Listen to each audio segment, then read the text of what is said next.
At 18, Mara Ellison had no home, no family left to call on, and barely enough money to keep gas in the old Subaru she slept in behind a grocery store.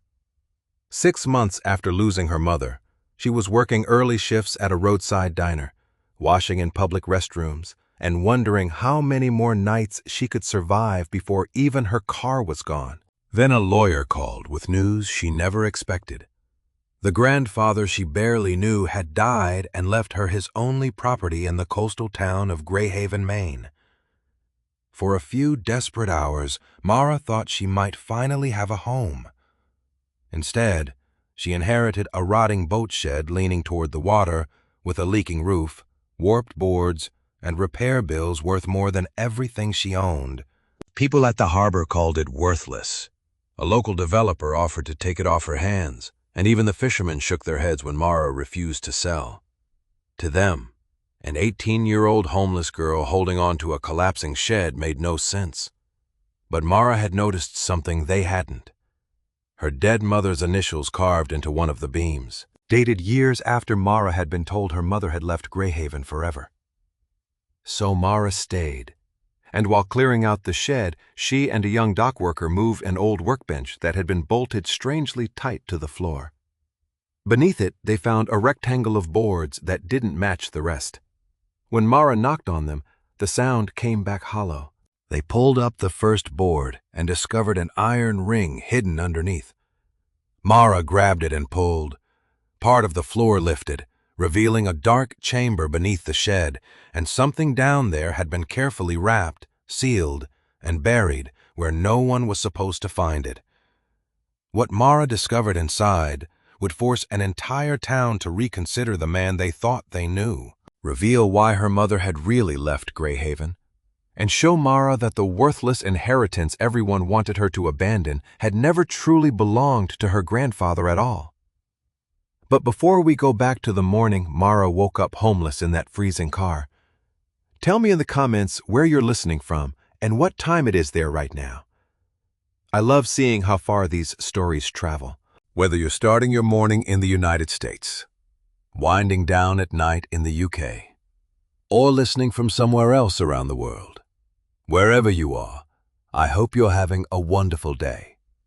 And if you enjoy emotional mysteries about forgotten families, hidden legacies, and ordinary people discovering that their lives matter more than they realized, subscribe to the channel so you don't miss the next story. Now, let's go back to the beginning before Mara knew what was buried beneath that floor. At 5:12 on a cold October morning, Mara Ellison woke in the back seat of her Subaru with her knees pressed against the passenger door and condensation clouding every window. For several seconds, she forgot where she was. Then the grocery store's security light shone through the glass, and she remembered. Home was wherever nobody asked her to leave before sunrise. Mara pulled on yesterday's jeans, counted $43 in her wallet, and drove to a gas station where she bought the cheapest coffee and washed her face in the restroom. By 6, she was tying an apron around her waist at Harbor Road Diner. "Morning," Carol said from behind the counter. Her eyes lingered on Mara's wrinkled jacket. Mara had worn it 4 shifts in a row. "Morning. You eat?" "Not hungry." Carol slid a plate with toast and 2 eggs toward her anyway. "Cook made extra." Mara knew he hadn't, but she also knew refusing would make Carol ask questions. "Thanks." She ate standing beside the dishwasher before the first customers arrived. During her break, Mara sat outside and stared at her phone. One saved voicemail remained from her mother, 6 months old. She had never deleted it, and she had not listened to it since the funeral. Her thumb hovered over the play button. She locked the screen instead. Nora Ellison was gone.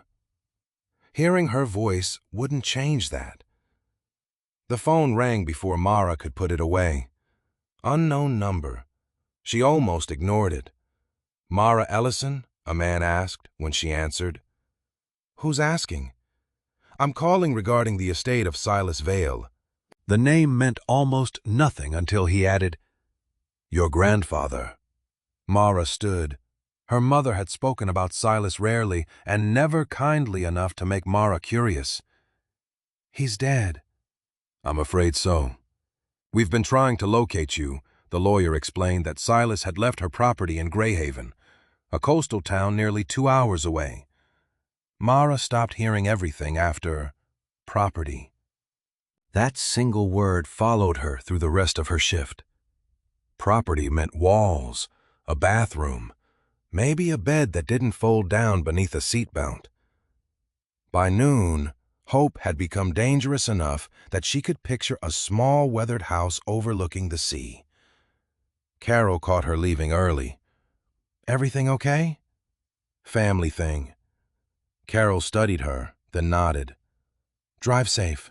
A-Haven appeared beneath a gray sky, its harbor crowded with fishing boats and gulls. Mara followed the lawyer's directions past clapboard houses and old warehouses until the pavement narrowed beside the water. She checked the address twice. There was no house. The structure before her was a boat shed. It leaned toward the harbor as if one strong storm might finish it. Salt had stripped most of the paint from its boards. One window was cracked, the roof sagged, and a rusted sign hung crooked above double doors. Mara sat behind the wheel, feeling foolish for ever imagining a bedroom Mara Ellison. A man in a clean navy coat approached. He introduced himself as Graham Pike and explained that his company owned nearby waterfront parcels.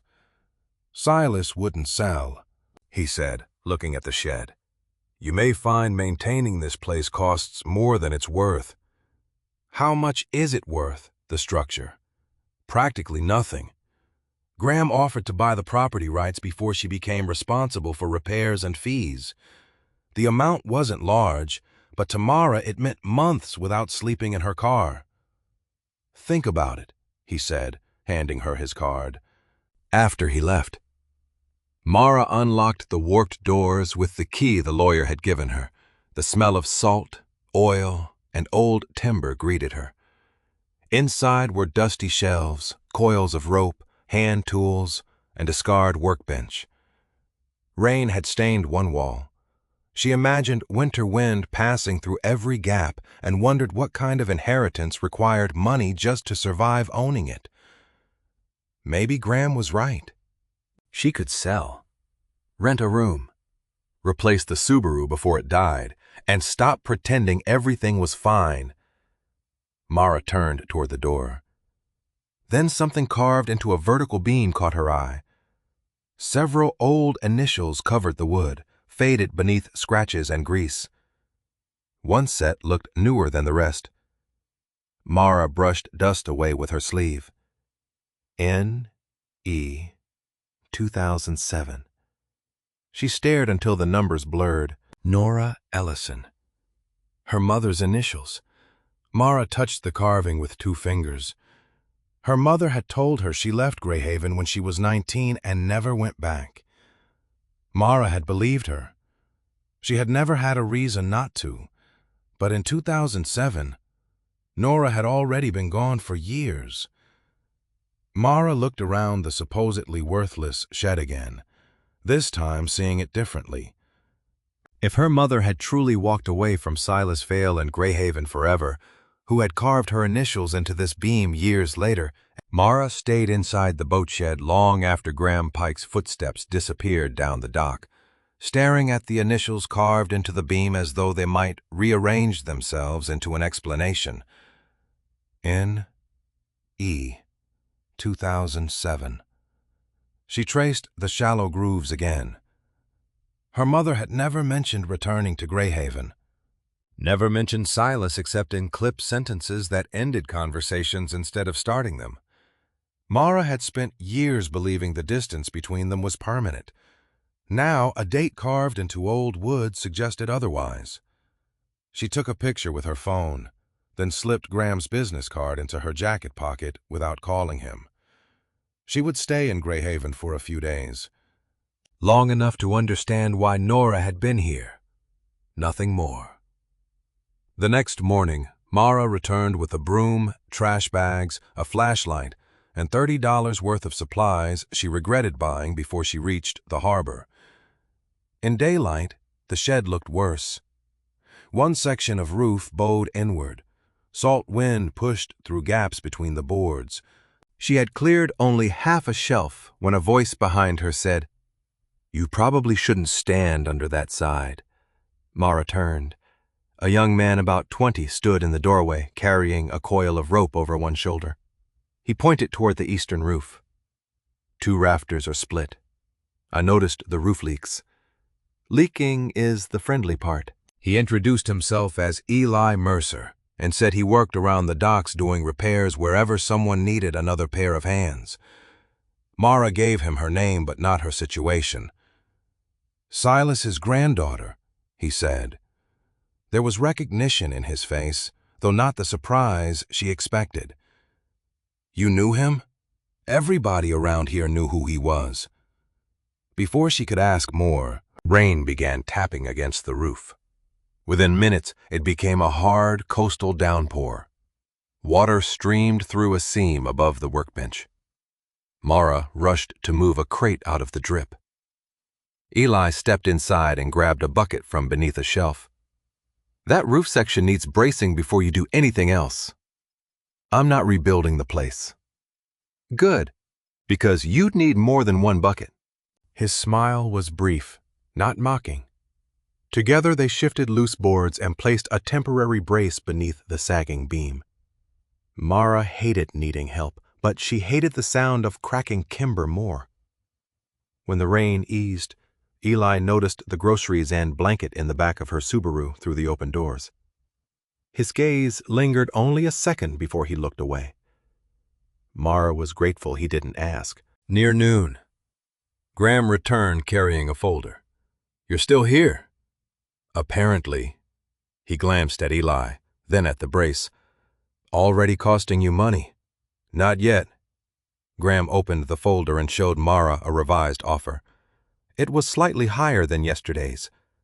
Enough for a security deposit, several months of rent if she found somewhere cheap.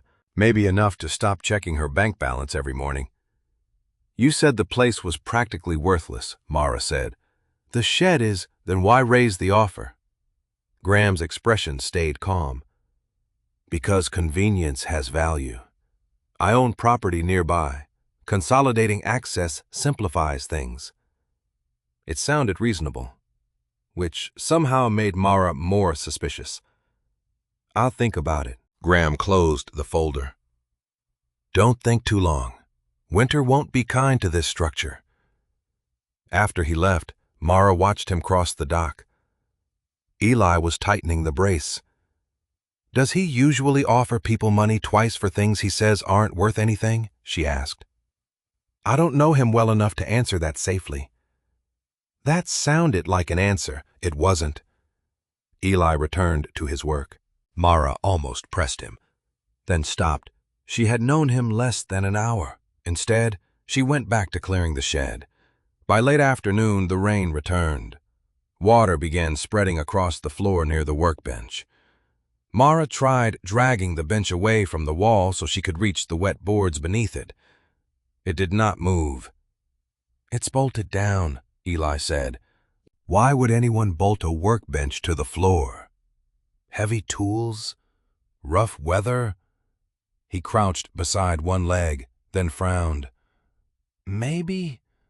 The bolts were unusually long and placed through thick metal plates. Mara wiped away grime around the base. Beneath the bench, several floorboards formed a clean rectangle, their edges straighter than the surrounding planks. "Those boards are different," she said. Eli tapped one with the handle of a screwdriver. "Solid." He moved 6 inches inward and tapped again. The sound changed. "Hollow." Mara crouched beside him. He struck another board near the center. Hollow again. They exchanged a look. "Could be an old service pit," Eli said. "In a boat shed. Could be." "You don't sound convinced." They removed 2 bolts and shifted the bench just enough to expose the center of the rectangle. One plank had a narrow groove along its edge. Mara wedged the screwdriver into it. The board lifted slightly, revealing darkness underneath. She reached down and felt cold metal. "There's something here." Eli aimed the flashlight. An iron ring lay recessed beneath the plank. Mara wrapped her fingers around it. "Maybe don't pull that until we know what it—" She pulled with a deep wooden groan. An entire section of the floor began to rise. The floor section lifted only a few inches before its weight pulled against Mara's arms. Eli caught the edge and helped raise it farther, revealing a black opening beneath the shed. Cold, damp air drifted up through the gap, carrying the smell of seawater and old timber. Mara released the iron ring and stepped back. For a moment, neither of them spoke. Rain ticked softly against the roof above them. "That's not a service pit," Eli said. Mara crouched near the opening and aimed her flashlight downward. Rough wooden supports framed a narrow chamber beneath the floor, perhaps 4 feet deep and just wide enough for a person to crawl through. Water glimmered along one side where the tide had seeped between the foundation timbers. "Did Silas build this?" she asked. "Maybe. Or it was here before him." Eli tested the edge of the opening with his boot. "Either way, I wouldn't climb down until we know what's holding it up." Mara looked at the dark space again.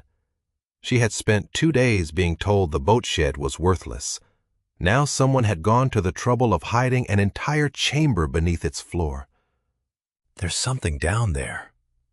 Eli followed the beam of her flashlight. Near the far wall, partly obscured by a support post, sat a rectangular shape wrapped in dark canvas. "I see it." Mara lowered herself onto her stomach. "Mara, I'm just looking." That's usually what people say before doing the thing they've been warned not to do. She ignored him and reached 1 foot toward a crossbeam below. The timber held. She lowered herself carefully until both boots touched the damp floor of the chamber. Eli muttered something she chose not to hear, then kept one hand on the hatch above her. The space was tighter than it had looked. Mara had to bend almost double. Water soaked through the knees of her jeans as she crawled toward the canvas-covered object. A thin stream leaked through a gap in the outer wall, and every few seconds, the harbor shifted beneath the boards with a low, wooden groan.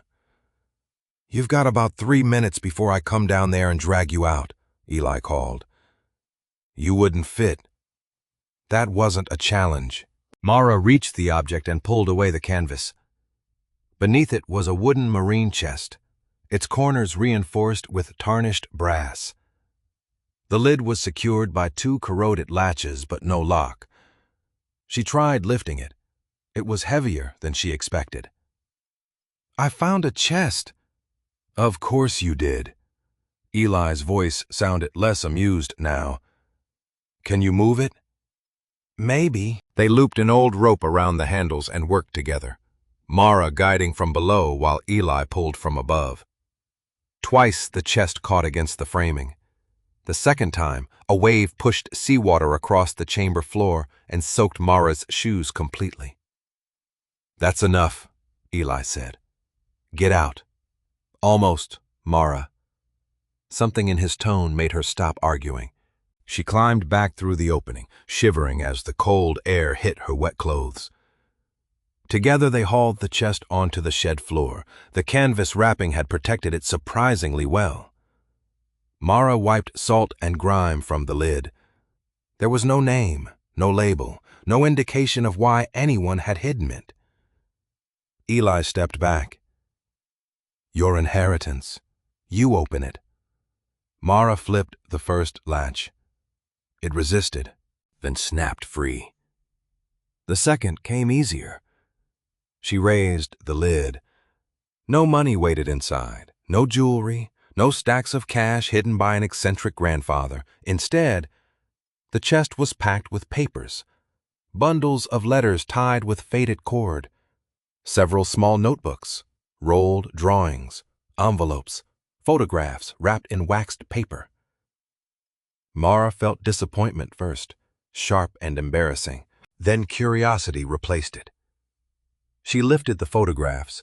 The top image showed a younger Silas standing beside a half-built fishing boat with several men Mara did not recognize. The next showed the boat shed decades earlier, freshly painted and crowded with people. Then she found a photograph that made her stop breathing. Nora stood beside Silas near the open shed doors, perhaps 17 years old, her hair tied back, one hand resting on a workbench. She was laughing, not smiling politely, laughing. Silas was looking at her with the expression of someone caught in the middle of saying something ridiculous. Mara sat on the floor. Her mother had never described him that way, in Mara's memory. Silas Vale had always existed as an absence, a hard man behind a closed door somewhere in Maine. "That's her?" Eli asked quietly. Mara nodded. She turned the photograph over. Nothing was written on the back. Beneath the photos lay several ledgers. Mara opened the first. Names filled the pages in Silas's compact handwriting, each followed by dates, boat names, repairs, and dollar amounts. Keating, Doyle, Mercer, Dane, Alvarez, dozens of entries. Some amounts were small, others were thousands. Every line ended the same way. A heavy stroke had been drawn through the amount, and beside it Silas had written one word: settled. "Were these customers?" Mara asked. Eli leaned closer. "Could have been." "Then why cross out everything?" He shook his head. Mara turned more pages. The pattern continued for years. Names, repairs, costs, settled. Never paid, never collected, just settled. Near the bottom of the chest, she found a thick envelope containing folded property records and an old chart of Greyhaven Bay. One point beyond the harbor was circled in red pencil near an abandoned title marker. In the margin, Silas had written a note. Mara read it twice before speaking. "Eli." He crouched beside her. She turned the chart so he could see. The handwriting read, "Ask June before Pike finds this." Eli's face changed. Mara noticed immediately. "Who's June?" He did not answer at first. Then he sat back on his heels and looked toward the rain-dark harbor outside. "June Mercer," he said. "My grandmother." Mara waited. Eli rubbed a hand across the back of his neck. "There's something you should know before you ask her about Silas." "What?" He looked at the ledger, the photograph of Nora, then the note on the map. "My grandmother banned his name from our house almost 20 years ago." Mara expected June Mercer to refuse to see her. Eli had warned her all the way from the boat shed that his grandmother had not spoken Silas Vale's name in nearly 20 years. But he still drove Mara to a small gray house overlooking the northern edge of Greyhaven Harbor. June opened the door before they knocked twice. She was a thin woman with silver hair pinned loosely behind her head and the posture of someone who had spent a lifetime standing at counters and workbenches. Her eyes went first to Eli, then to Mara, then to the ledger in Mara's hands. "No," June said. Mara had not yet asked a question. "You don't even know why I'm here." "I know who you are," June looked at Eli. "And you know better." "Grandma, just look at what she found." "I said no." Mara felt the old instinct rise in her, leave before someone had the chance to make it clearer that she was unwanted. She almost turned away. Then she remembered her mother's photograph beside Silas, both of them laughing as if the bitterness Mara had inherited had once been impossible. "My mother came back here in 2007, Mara said. June's hand tightened on the doorframe. "At least I think she did. Her initials are carved inside the shed. I need to know why." June's expression changed only slightly. "But Mara saw it." "I can't answer that for you. Can you answer this?" Mara opened the ledger. The wind lifted several pages before she held them down. I found it under the floor. June stared at the handwriting. For the first time, the hardness left her face. She reached for the book without asking permission. Where exactly? In a chest, hidden in a chamber below the shed. June stepped backward. Come inside. Her kitchen smelled of coffee and cedar smoke. Eli remained near the doorway while Mara sat opposite June at a scarred wooden table. June turned page after page slowly, stopping at names as if each belonged to someone standing in the room. You recognize it, Mara said. Yes. What are these amounts? June closed the ledger halfway. Repairs, mostly. Lumber, engines, hull work, rigging, whatever a boat needed. So they were customers. Some were, June looked at Mara. Some weren't. Mara pointed to the repeated word beside each crossed-out amount. Why does everything say settled? June did not answer. Did they pay him? Silas was complicated. That's not an answer. It's the only one you're getting from me today. Mara leaned back, frustrated. He left me a collapsing shed, a box full of names, and a note telling me to ask you before Pike found something. I don't have years to decode whatever argument everybody in this town decided not to talk about. June's eyes sharpened at the mention of Pike, but she only said, Silas was the best boat builder on this side of the county. Maybe the coast, depending on who you asked. He could look at a hull and hear where the problem was before anybody lifted a plank. Eli smiled faintly. That sounds like praise. It's fact. June turned another page. He was also stubborn enough to lose sleep rather than admit someone else had a point. Mara thought of Nora's silence whenever Silas had come up. Did my mother hate him? June's fingers stopped. That's not my story to tell. She's dead. I know. The answer came gently enough to hurt. June looked down. And I'm sorry. Mara swallowed. Then tell me something useful. June reopened the ledger and ran a finger down a page. Find these people. Why? Because you keep asking what settled means. And you won't believe me if I simply tell you. She tapped a surname. Dane. Walter Dane still lives near the South Pier. Ask him about his father's boat. Less than an hour later, Mara and Eli found Walter in a small workshop stacked with lobster traps and engine parts. He was in his 70s, broad-shouldered despite his age, and suspicious until Mara showed him the ledger. His face went still. Where did you get that? Silas Vale left it. Walter took the book with both hands. He found the Dane entry quickly. Thomas Dane, repairs to hull, mast, engine mounts. The amount beside it was more money than Mara could imagine a struggling fisherman having available. Settled. Walter sat down on an overturned crate. That was my father. Did he owe Silas money? Mara asked. Walter gave a quiet laugh that sounded almost embarrassed.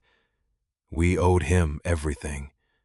He explained that a storm had nearly destroyed his father's boat when Walter was 14. Insurance paid almost nothing.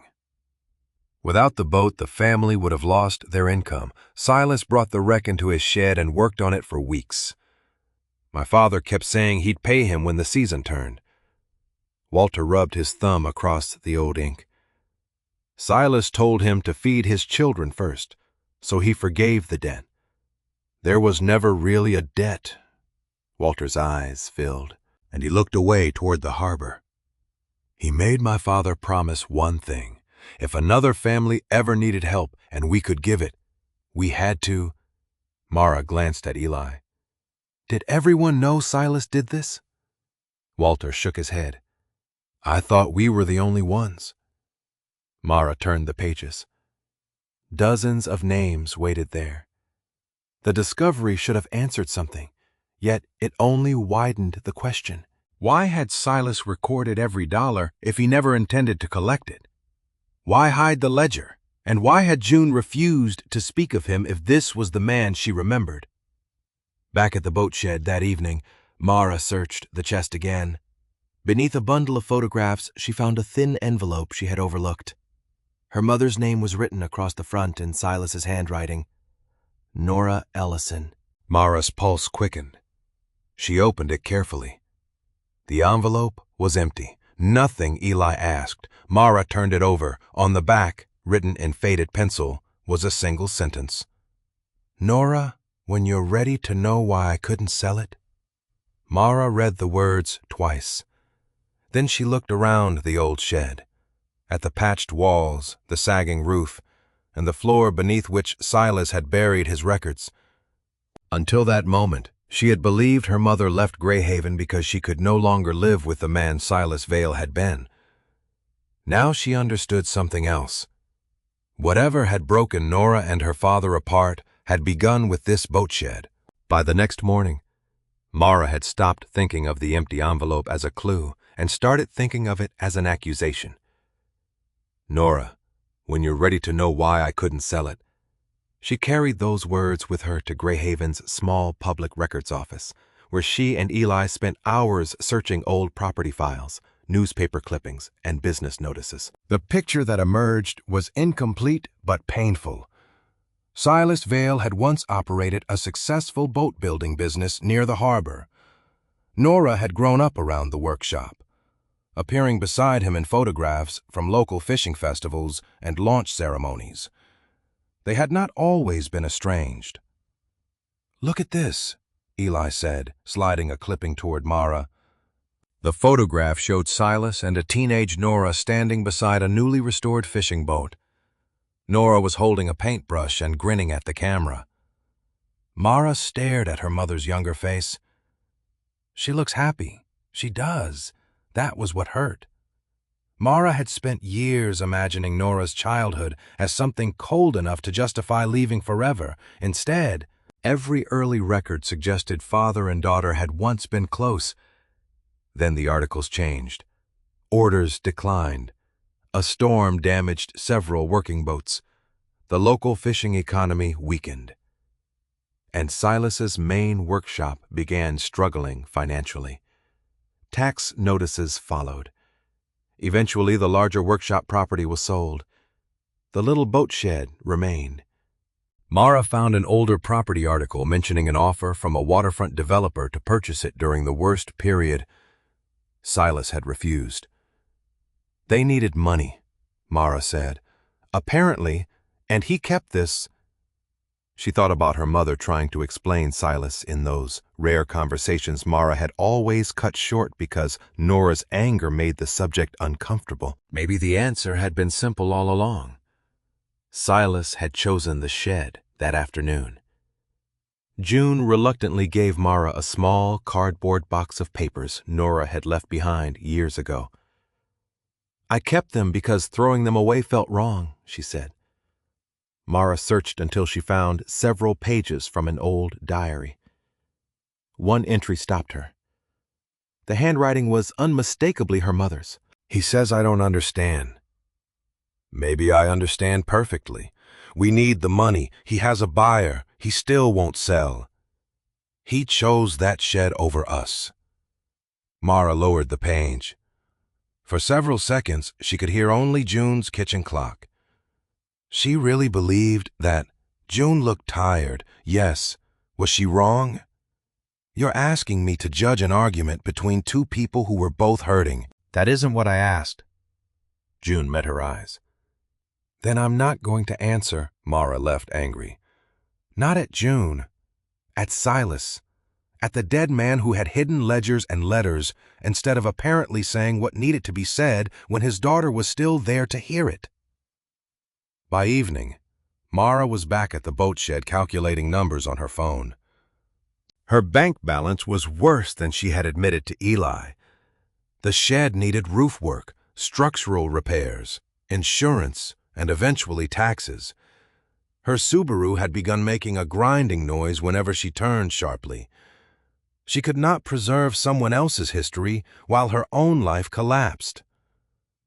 Graham Pike arrived before sunset. This time he carried no folder. "I heard you've been asking about the old property records." Mara looked up. "Small town." "Very." He studied the patched roof. "Have you reconsidered my offer?" "Maybe." Graham named a new figure. "Higher again?" Mara did the math automatically. A room, food, repairs on the Subaru, enough breathing space to stop waking every morning afraid that one unexpected bill would finish her. "Why did your company want this place back then?" she asked. "My father was involved in waterfront property long before I was. Silas refused to sell." "Silas refused many things." Graham's tone was not cruel. People romanticize stubbornness after someone dies. It's harder when you're the family paying for it. The words struck too close to Nora's diary. Graham held out a purchase agreement. "You don't owe a collapsing building your future." "Mara." She took the papers. For nearly a minute she considered signing. Eli appeared at the doorway, carrying photocopies. He stopped when he saw Graham. "Bad time?" "Maybe perfect timing," Mara said. Graham glanced at the documents in Eli's hand. "Think carefully," he told her, then walked away. Eli waited until Graham was out of earshot. "I found something, unless it fixes the roof." "I'm not sure I care." "You will." He spread several old records across the workbench. One listed waterfront transactions from decades earlier. Mara saw the Pike name immediately. "Arthur Pike," she read. "Graham's father. His company tried buying this shed when Silas's business was struggling." "We already knew there was an offer. Not this part." Eli placed another document beside it, an old survey attached to the proposed sale. Mara compared it with the current property description Graham had shown her. "The boundaries were different. That can't be right." "I thought so too." The old survey showed the boat shed parcel extending beyond the visible structure and farther along the tidal shoreline, including a narrow strip of waterfront Mara had assumed belonged to neighboring parcels. She looked through the open doors toward the harbor. Graham said he wanted this for easier access. Maybe he does. But he never mentioned this. Mara picked up the purchase agreement again.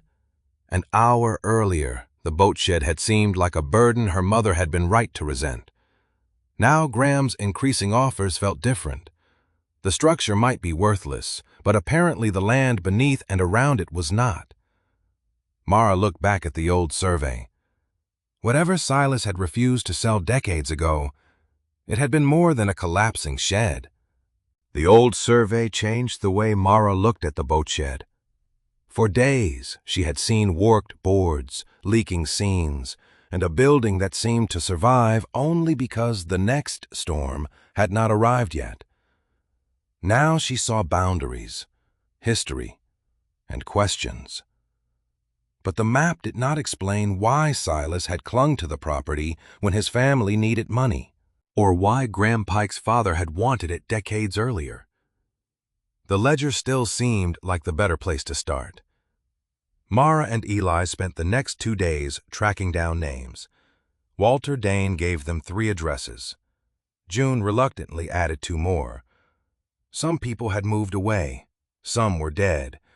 Others were represented by children or grandchildren who remembered fragments of stories but had never known the whole. At the first house, an elderly woman named Mrs. Keating recognized Silas's handwriting immediately.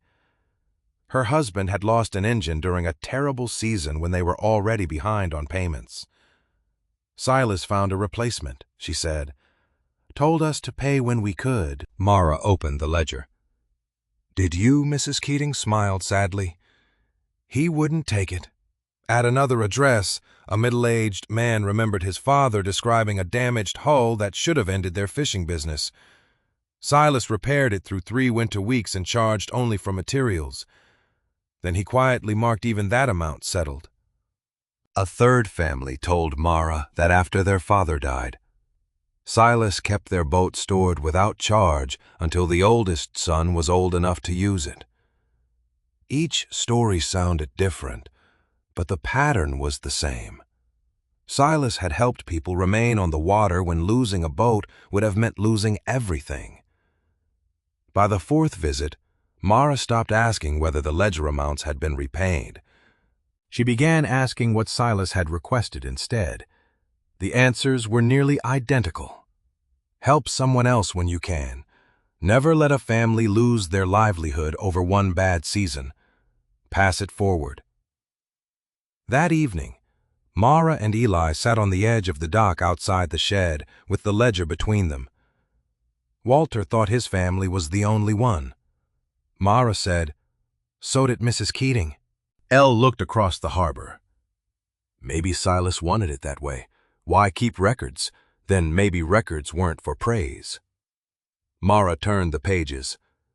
More than 40 names appeared across the years. This wasn't random kindness. No, it looks organized. The word bothered her. Organized meant there had been a purpose larger than one stubborn man making private decisions. She returned to June the next morning with photocopies from the ledger and a list of the families they had contacted. June read the names in silence. You knew, Mara said. Some of it. How much? Enough to understand why your grandfather wasn't just fixing boats. Mara waited. June sighed and folded her hands on the table. After the storms and the bad seasons, People were disappearing from Greyhaven. Boats got damaged, loans came due, families sold out because they couldn't afford repairs. A few people decided that if they kept waiting for help from somewhere else, there wouldn't be much of a fishing community left to save. Silas was one of them. One of how many? June looked toward the window. More than a few? That's not an answer. It's the one I have without pretending my memory is perfect. Mara slid the ledger toward her. Then help me find something that is... June stared at the book for a long moment. Finally, she stood and led them to a narrow closet off the hallway. From an upper shelf, she removed a flat tin box filled with old photographs, invoices, and yellowed harbor notices. These were from the bookkeeping years, she said. Before everyone started pretending nothing important ever happened here, Mara searched through the stack. Most photographs showed boats under repair, men carrying timber, women serving coffee during winter workdays, children playing near the docks. Then Eli pulled out one larger photograph. Mara. 17 people stood in front of the boat shed. The building looked almost new, with fresh paint and wide-open doors. Silas stood near the center, younger and broader, one hand resting on a wooden sawhorse. Beside him were men and women of different ages. Some Mara recognized from later photographs, others only from names in the ledger. 17, Eli said, counting. June nodded. That sounds right. Mara turned the photograph over. A sentence had been written in faded blue ink. Ours. As long as one family still needs the water, she read it aloud. Ours, not Silas's. June said quietly, not the way people think. Mara looked up. Who owned it? June's expression tightened. Legally. Silas's name was on the papers, but this place came from more than one pocket. Mara felt the shape of the answer before June finished. They bought it together, piece by piece, whatever people could contribute. June tapped the photograph. Some gave cash, some gave materials, some gave labor. Silas handled the paperwork because somebody had to. Mara thought of Nora's diary. He chose that shed over us. The words no longer felt simple. If 17 families had built something together, selling it might not have been only a financial decision. Why didn't he tell my mother? Mara asked. June looked away. That question belongs to Silas. He's dead. I know. The anger came back, sharper because now it had nowhere to go. Mara picked up the photograph again and studied the faces. 17 people. 17 families. A promise written in ink and hidden in an old box. Eli leaned over her shoulder. Wait. He pointed to a man standing near the edge of the group. Mara did not recognize him. He was younger than Graham, but the resemblance was immediate. The same narrow face, the same straight posture, the same watchful eyes. She checked the handwritten names beneath the photograph. Her finger stopped on one. Arthur Pike. Mara looked at June. That's Graham's father. June said nothing. She did not need to. Mara stared at the photograph again. The man whose company had tried to buy the boat shed had once stood among the people who claimed it as theirs. Mara carried the photograph back to the boat shed and placed it beside the old survey, the ledger, and Graham Pike's latest purchase agreement. For the first time, the pieces seemed to belong to the same story. Arthur Pike had helped create the shed with 16 other families. Years later, his company tried to buy it. Now his son was trying again. When Graham arrived that afternoon, Mara was waiting for him beside the workbench. She held up the photograph before he could speak. That's your father. Graham looked at it and went still. Where did you find that? June Mercer kept it. Mara tapped Arthur Pike's name beneath the image. He was one of the 17 families who paid for this place. Graham's expression hardened slightly. That was a long time ago. Did you know I knew my father was involved with Silas and the Harbor Cooperative? If that's what you're asking. Cooperative unofficially. It was never organized properly. Mara pushed the survey toward him. Then why did your father try to buy the shed later? Graham exhaled. Because circumstances changed. That sounds convenient.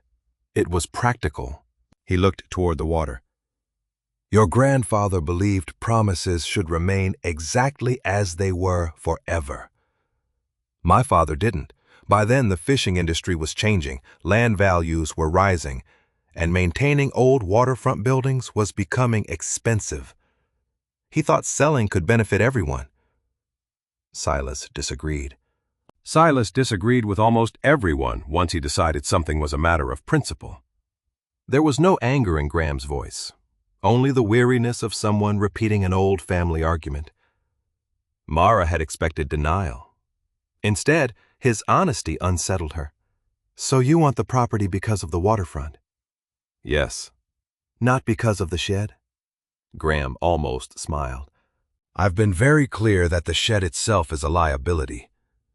You weren't clear about the shoreline boundaries. You never asked. You knew I didn't understand what I own, and I made an offer you were free to reject. Eli, standing near the open doors, shifted his weight but said nothing. Mara stared at Graham.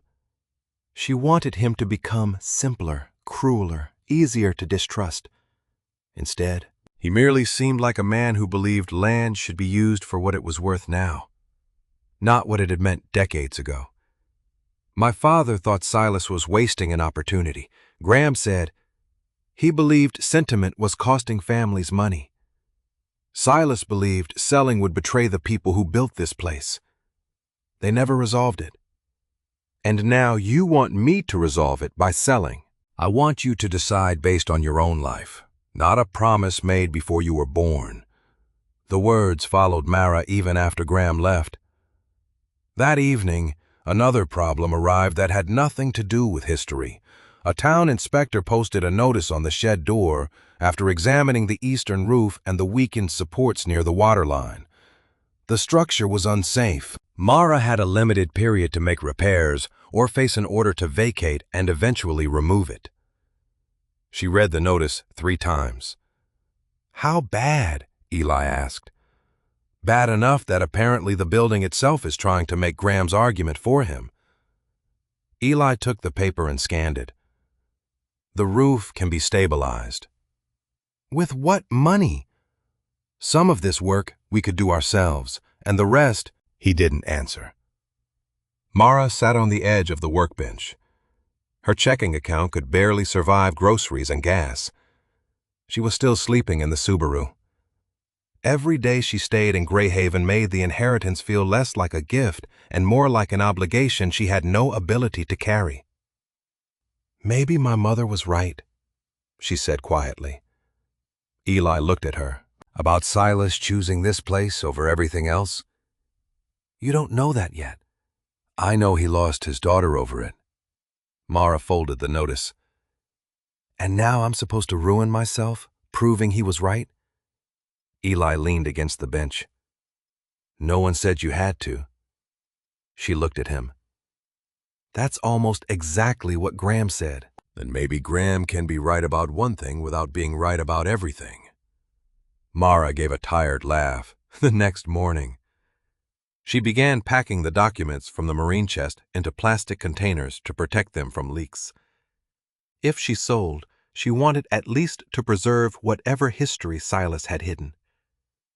While sorting the papers, she found the old chart of Greyhaven Bay again. The red circle near the abandoned title marker had bothered her since the day they opened the chest, but she had focused on the note about June. Now she studied the mark itself. Eli leaned over the map. That marker's not really offshore. It looks offshore, at high tide. Yes. He traced the shoreline with his finger. At low tide, there's a rocky strip you can walk out on. Mara checked the tide schedule posted near the harbor office. They had less than an hour before the water reached its lowest point. The path was slippery and covered with seaweed. Twice, Mara nearly fell, and Eli caught her arm the second time. The old tidal marker stood crooked among dark rocks, its lower half exposed. They searched around the base until Mara noticed something wedged inside a narrow cavity behind a loose stone. Here! Eli helped pry it free. It was a metal tube, capped at both ends and sealed with hardened wax. Back at the shed, they opened it carefully. Inside were folded papers wrapped in oilcloth. The first was a copy of an old deed connected to the boat shed property. The second was a letter. Mara unfolded it. The first line made her stop. "Read it," Eli said. She did. "To whoever is asked to sell what was never mine to sell." Mara's hands tightened around the page. At the bottom were signatures. Not one. 17. Silas Vale. Walter Dane's father, Keating, Mercer, others she recognized from the ledger. And near the bottom, written in faded ink, Arthur Pike. The 17 signatures changed the question Mara had been asking since she arrived in Greyhaven. It was no longer why Silas had refused to sell the boat shed. Now she wanted to know why he had allowed Nora to believe the refusal meant he valued the building more than his own daughter. Mara spread the deed and letter across June's kitchen table, while Eli stood beside the window. June read the first page without interrupting. When she reached the signatures, she removed her glasses and closed her eyes. So he kept a copy after all. "You knew this existed?" Mara asked. "I knew there had been an agreement. This says 17 families contributed to the property. They did." June touched the deed. "Money where they had it, timber, tools, labor, where they didn't." Silas's name went on the legal paperwork because somebody needed to hold title and everyone trusted him. Mara read the opening sentence again. "To whoever is asked to sell what was never mine to sell." So when Arthur Pike wanted to sell years later, Silas refused because he believed the shed wasn't his. That was part of it. Part. June nodded toward the signatures. Those people weren't buying themselves a building. They were trying to keep working families on the water. If someone lost an engine, damaged a hull, or had one terrible season, the shed was supposed to be a place where they could get help before a bank or bad luck took everything. The ledger suddenly made sense in a way it never had before. The repairs had not been scattered acts of charity. They were the continuation of the promise written into the boat shed's beginning. "Then why didn't Silas tell Nora?" Mara asked. June's silence answered before her words did. Pride. Anger. Two people waiting for the other one to understand without explaining themselves. She thought he chose this place over her. I know. He let her leave believing that. June looked directly at Mara. Yes. The answer hurt more because June did not defend him. Back at the shed, Mara searched the marine chest again. She found letters Silas had written to Nora over different years. Some unfinished, others folded but never addressed. One began with an apology and stopped after 3 sentences. Another tried to explain the 17 families, then wandered into an argument Silas seemed to be having with himself. Finally, near the bottom of a bundle, Mara found a complete letter. Nora, I kept thinking if I explained the shed, you would hear an excuse instead of the truth. Then enough years passed that silence became easier than admitting I had been wrong about something. I was not wrong to keep the promise. I was wrong to expect you to understand a promise I never explained. Mara paused. Eli sat several feet away, giving her room. She continued reading. Silas wrote that selling the property would have meant treating 17 families' contributions as his personal possession. He could not do it, but he also admitted that preserving the promise had become an excuse for his stubbornness. I kept a promise to everyone except my own daughter. Mara lowered the letter. For years, Nora's version had been the only one she knew, a father who chose wood and water over family. Now Silas's words did not erase Nora's pain. They made it worse in a different way. The separation had not been inevitable. They wasted all that time. Mara said. Eli looked over. Yeah, over something they could have said out loud. She folded the letter carefully. That might be the worst part. Later, sitting alone in the Subaru, Mara opened the voicemail she had avoided since the morning the lawyer called. Her thumb hovered over the screen before she pressed play. Nora's voice filled the car. Hey, kiddo. I know you're working, so don't call me until you're done. I was thinking about something today. Maybe when things settle down, we should take a trip up the coast. There's somewhere in Greyhaven I think you should see. I should have taken you years ago. Anyway, no big speech. Just think about it. Love you. The message ended. Mara sat motionless. Her mother had wanted to come back. Maybe not to forgive everything. Maybe not even to see Silas. But Greyhaven had not disappeared from Nora's life as completely as Mara had believed. She played the message once more, then cried quietly with her forehead against the steering wheel. When she returned to the shed, Eli was replacing a temporary brace near the eastern wall. He glanced at her face but did not ask what had happened. I sleep in the car, Mara said. Eli stopped working. The confession came out harder than she expected. I've been sleeping in it for months. That's why Graham's offer matters. That's why keeping this place feels insane. Eli set down the wrench. Mara waited for pity, advice, or the awkward reassurance people gave when they wanted suffering to become less uncomfortable. Instead, he asked, What do you need? Mara looked at him. What, right now? What would actually help? She almost said nothing, the answer she had trained herself to give. Instead, she looked toward the leaking roof. Help me keep these papers dry. Okay, that was all. Together, they moved the chest and documents away from the damaged side of the shed. Near dusk, June appeared in the doorway carrying a small notebook. I remembered something, she said. She opened it to a page in her own handwriting.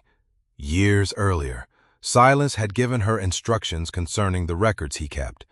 Most were ordinary notes about invoices and documents. The final line was different. If Mara ever comes here, give her the final envelope. Mara stared at June. What final envelope? June closed the notebook. One Silas gave me 11 years ago. You still have it? June's face softened. I've kept it all this time. June brought the envelope to the boat shed the following morning. It was yellowed at the edges and sealed with a strip of old tape. Mara's name written across the front in Silas's compact handwriting.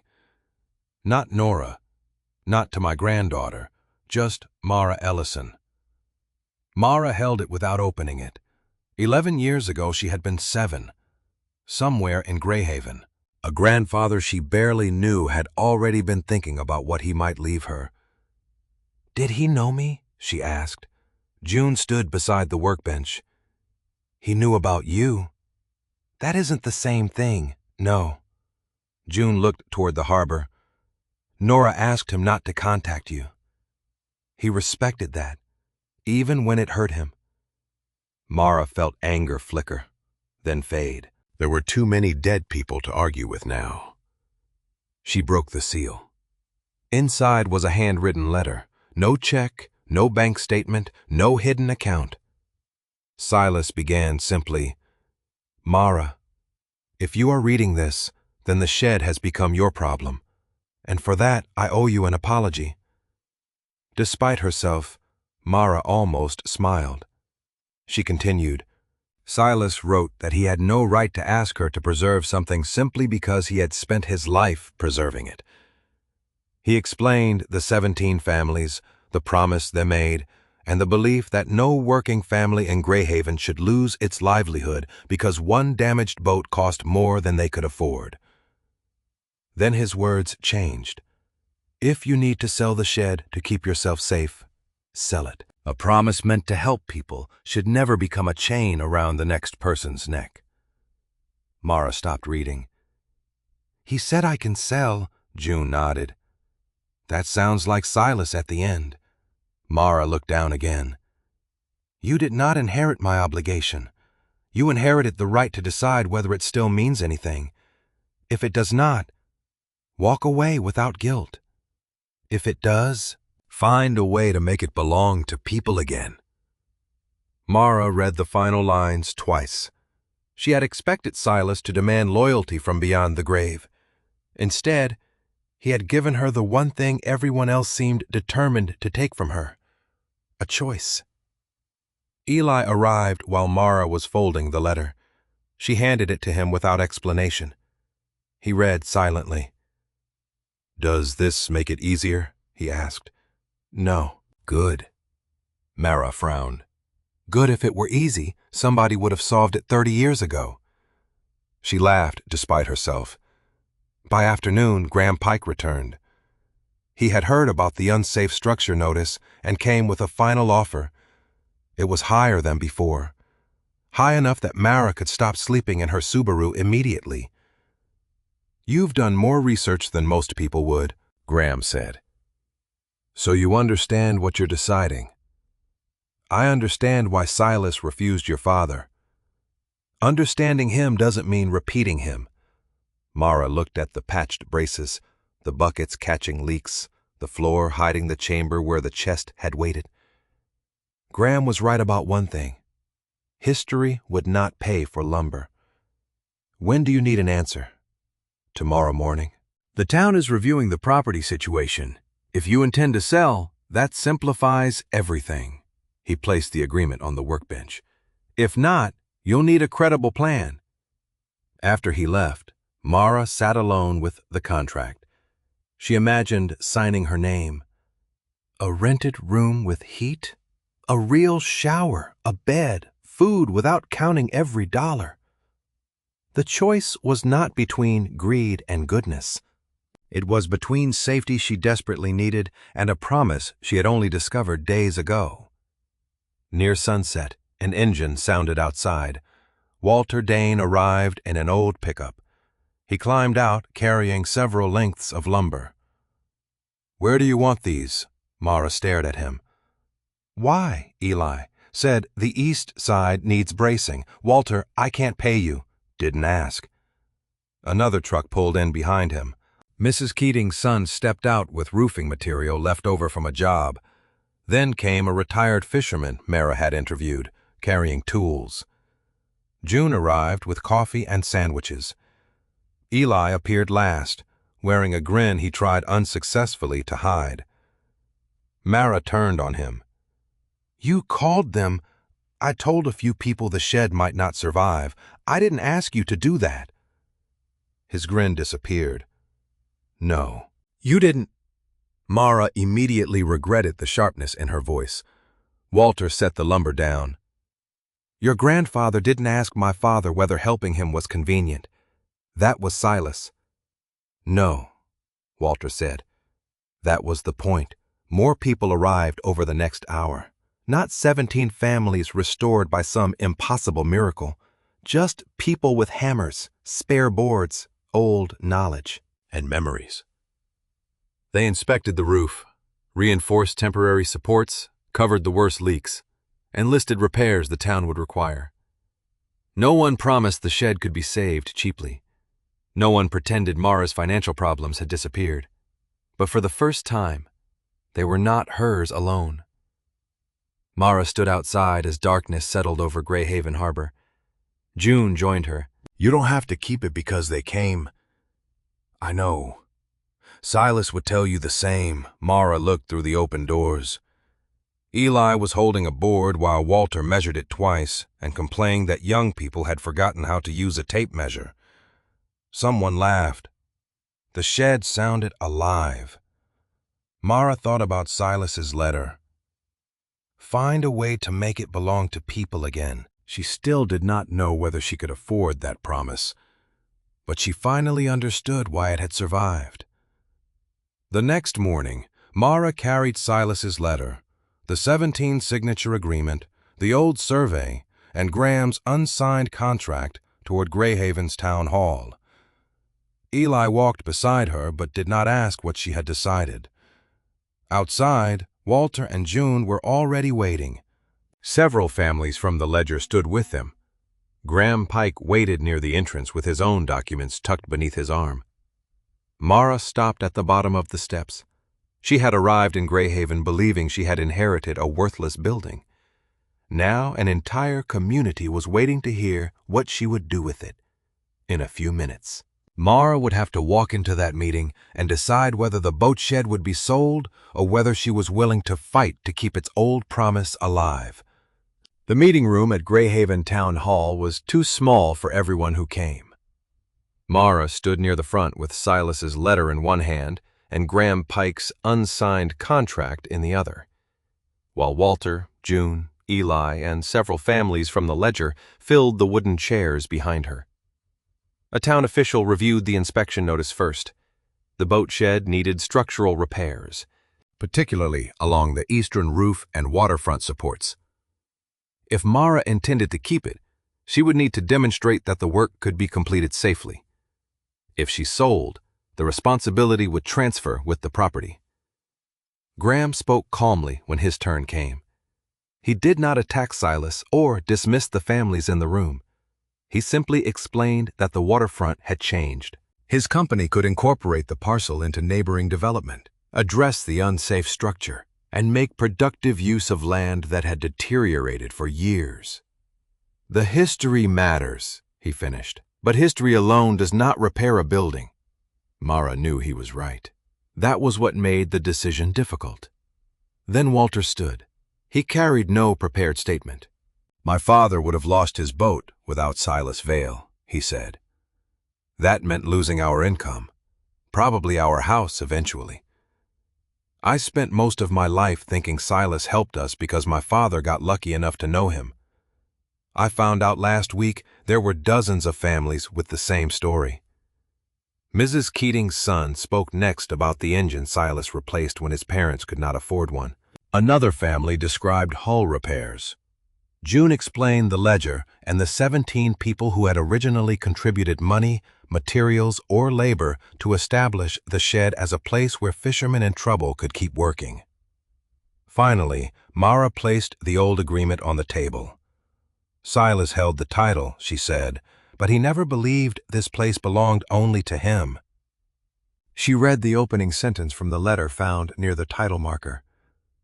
To whoever is asked to sell what was never mine to sell. Then she showed the 17 signatures. Graham studied them from across the room. His father's name was among them. I knew Arthur was involved, Graham said. I didn't know he signed that. For the first time since Mara met him, he looked uncertain. He later wanted to sell. Mara said, I know. Maybe he had reasons. Graham nodded. He did. Mara looked around the room. So did Silas. She explained that she had arrived in Greyhaven prepared to sell almost immediately. She had no savings to repair the building and no romantic attachment to a grandfather she barely remembered. I thought I inherited a worthless shed. Then I thought maybe something valuable was buried underneath it. She glanced at Eli. There was just not the kind I expected. She described the chest, the ledgers, photographs, letters, and records. What had been buried beneath the floor was evidence that the shed had once kept families from losing their livelihoods. But Mara did not want to preserve it as a monument. If this place only exists so people can look at old photographs and talk about what Silas did, then Graham is probably right. That doesn't justify keeping a collapsing building. June watched her carefully. But that wasn't the original promise. The promise was to make the shed useful. Mara placed Graham's contract on the table. I'm not selling. The room remained silent for a second. Then Mara continued before anyone could applaud. And I'm not pretending I can afford this alone. I can't. I want to restore it as a community boat workshop. Repairs, shared tools, training. A place where young people can learn the skills that built this harbor. And where someone having one terrible season doesn't automatically lose everything. She looked at the officials. I have people willing to provide labor and materials. I'm asking for time to make the building safe. Walter raised his hand. You have my labor. Others followed. Not promises of money they did not have, but carpentry, roofing, mechanical work, donated timber, weekends. Practical things. The same kind of contributions 17 families had made decades earlier. The town granted Mara additional time under repair conditions and inspections. It was not a miracle. The roof still needed work. Bills still existed. But the shed had a path forward. Outside Town Hall. Graham caught Mara before she reached the steps. My offer is withdrawn, he said. I figured, he glanced back toward the meeting room. My father would probably argue with half of what happened in there. Mara smiled slightly. Silas probably would too. Graham almost laughed. Good luck. Mara. Thank you. That afternoon, June took Mara aside. You're not sleeping another night in that car. Mara began to object. June raised a hand. There's a room above my garage. It's small. The plumbing complains. You can stay while you get yourself settled. Mara's first instinct was still no. Then she remembered Eli asking what she needed and how difficult it had been to answer honestly. I can pay something. When you can. Mara nodded. Okay. The word felt unfamiliar and enormous. The following weeks were measured in practical victories. Rotten boards came out. New supports went in. The eastern roof stopped leaking. Mara kept working shifts while learning enough about the shed to become useful instead of merely standing in everyone's way. Eli taught her how to identify damaged timber. Walter taught her to distrust any measurement taken only once. June organized old records and contributions at Silas's scarred workbench. One afternoon, Mara brought the photograph of Nora and Silas from the marine chest. She framed it and hung it on the wall. She no longer needed either of them to be completely right. Silas had kept a promise to his community and failed to explain that promise to his daughter. Nora had been justified in her hurt and had still wanted eventually to return. Their tragedy was not that one had betrayed the other. It was that love had survived beneath years of silence without either knowing how to cross the distance. Months later, the shed opened its doors as a community workshop. Mara refused suggestions to name it after Silas. The place had never belonged to one man. While Eli helped her rehang the original weathered sign above the doors, he called her down from the ladder. "You should see this." On the back, almost hidden beneath old paint, Silas had written a sentence in black marker: "Leave the door open. Someone always needs a harbor." Mara ran her thumb over the words. Put it up exactly like that. On a cold spring morning, she stood inside the restored shed, listening to the sounds around her. A local boy was learning how to patch a damaged hull. Walter was arguing with Eli about an engine. June sat at the old workbench recording donated materials. The great doors facing Greyhaven Harbor stood open to the water. Mara looked toward the repaired section of floor where she and Eli had discovered the chamber. The marine chest was no longer there. The important records had been preserved, the photographs displayed, the story shared. Nothing needed to be buried anymore. Mara stepped onto the dock and breathed in the salt air. Months earlier, every morning had begun with the same calculation. Where could she park? Where could she wash? How much gas remained?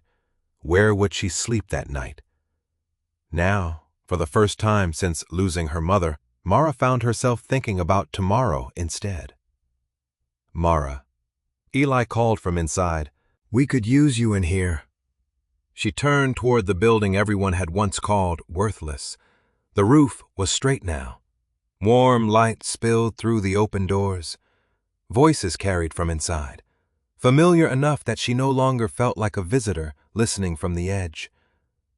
Mara walked back toward them, passing beneath Silas's old sign and into the place she had inherited only after losing every place she thought she belonged. She had come to Greyhaven looking for the value buried beneath a boat shed. What she found was not money, treasure, or an escape from every hardship waiting for her. It was a promise passed from 17 families to a stubborn boat builder, from a grandfather to a granddaughter, and finally back to the community where it had begun. Mara stepped inside, and this time she did not enter as a homeless girl protecting someone else's inheritance. She entered as someone who had finally found her way home.